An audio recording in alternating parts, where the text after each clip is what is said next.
Hello, Steve Out 79. Well, I have finished the original Generation 1 American Transformers cartoons, which ends with Season 4 of Transformers.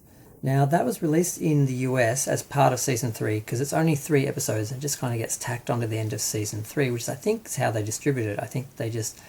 they wanted to introduce new toys, basically, and they didn't want to do another season of Transformers, so they just made 3 episodes and tacked them onto Season 3, and I think that's how it was shown as Season 4, where you basically had repeats of the 3rd season and then these new episodes of Season 4.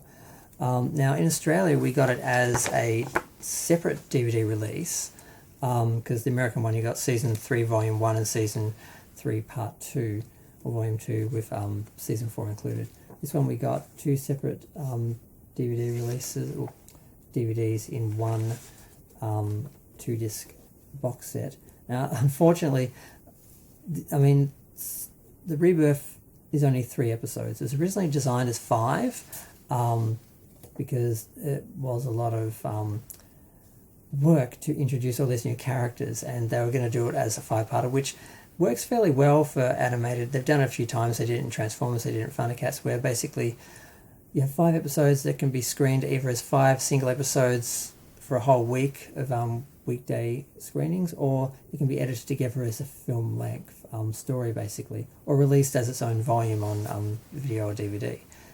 So it was originally supposed to be 5, ended up being cut down to 3, which made it very difficult to reintroduce so many characters. There was the Headmasters, the Target Masters, and various characters like Scorponok and Fortress Maximus and that, the Throttlebots. So we got to see a bunch of characters, which is fun, because when you're a kid you want to see your toys on screen, you want to see their animated versions, but it's very obvious that that's just what this season exists for. Now, the writer did try and do another story, because the story basically is that the Autobots crash on a planet called Nebulon, and the Nebulons basically, in order to help the Transformers fight the Decepticons, they reason, the Transformers and the Nebulons, that they'll be more efficient if they connect the humanoids with the Transformers, and the Transformers take off their heads, and the humans end up wearing the heads like exosuits that can transform, and they combine when they're in... It's kind of it's a bit of a stretch the way they did it, but yeah, they had to introduce the characters. That's how they did it. That's how they established it. And there is a few different versions of the Headmasters and the different stories. So the Japanese series and the comics are actually treated differently. So it's interesting to watch this show, because I didn't really see Season 4, so I'm sort of seeing it outside of or after some of the other stuff. Now, the other story that the writer tried to actually give us another story is Optimus and Galvatron are both trying to find the plasma energy chamber on Cybertron. It gets activated, it ignites the sun into a supernova, and they end up using some sort of device to reverse it, and then the energy is absorbed by Cybertron, and Cybertron is reborn, which is why this series, the 3 episodes, are called The Rebirth.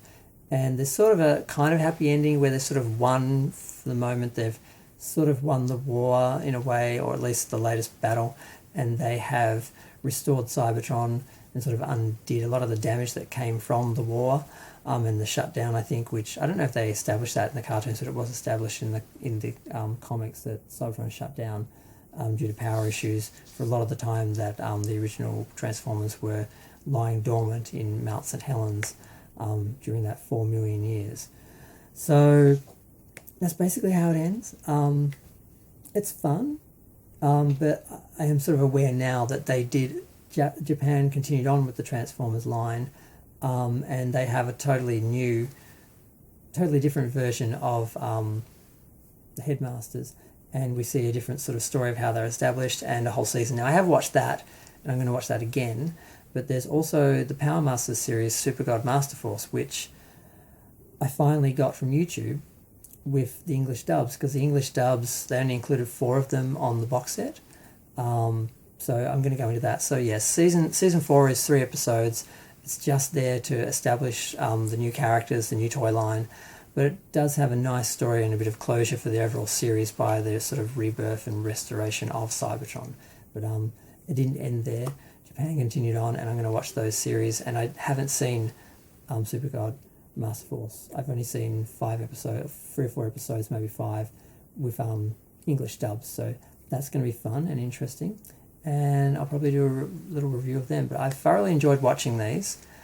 And yeah, I'm going to go. Feel free to share, like, comment, subscribe. Let me know what you think. Thanks. Bye.